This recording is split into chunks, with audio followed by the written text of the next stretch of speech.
لا الہ الا اللہ دو آوازیں ہیں. لا الہ پہلا رکن، لا الہ کوئی الہ نہیں، کائنات بھر کے معبودوں کا انکار. لا الہ کوئی عبادت کے لائق نہیں، کوئی نہیں جس کے نام پہ ذبح کیا جائے. پیر شاہ جمال ککڑ گھنتے پتر ڈیر تالال نہیں، اللہ کی قسم کوئی نہیں جس کے قدموں کو اپنے سجدوں سے روشن کیا جائے. نہیں، اللہ کی قسم کائنات میں کسی کے لیے نہ سجدہ، نہ رکوع، نہ ذبح، نہ قربانی، نہ پکار، نہ اس سے مدد مانگنی، نہ اس کو مشکل کشا سمجھنا.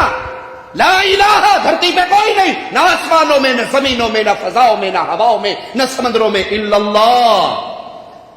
لوگ جی آپ کی بات کڑوی ہوتی ہے، آپ سیدھی سیدھی اپنی گفتگو کیا کریں، دوسروں کو کیوں کچھ کہتے ہیں؟ بھائی ہمارا کلمہ شروع ہی دوسروں کو کچھ کہنے سے ہوتا ہے.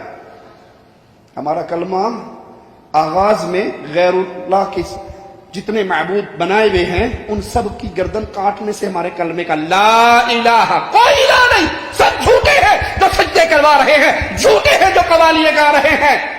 نوشو پاک کے میلے میں مرید آتا ہے، پیر کے سامنے کھڑا ہو کے ہاتھ باندھ کے کہتا ہے، جب پیر نے اس سے پوچھا سارے مرید مجھ سے مانگتے ہیں، تو مجھ سے نہیں مانگتا، آخر تو بھی تو کوئی ڈیمانڈ اپنی مانگا پیش کیا کر.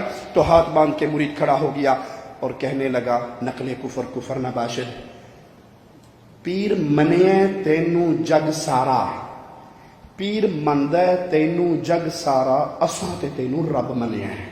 سارا جگ تجھے پیر کہتا ہے، بابا کہتا ہے، شیخ کہتا ہے، میں تجھے پیر نہیں سمجھتا، میں تجھے رب سمجھتا ہوں. اللہ کی قسم اس کے دل میں یہ الہ باطل الہ زندہ ہے، اس کے کلمے کا اعتبار نہیں ہوگا. لا الہ آغاز ہے ہماری دعوت کا، کوئی الہ نہیں، سب جھوٹ بولتے ہیں. الا اللہ الہ برحق ہے تو اپنے عرش پر اللہ ہے.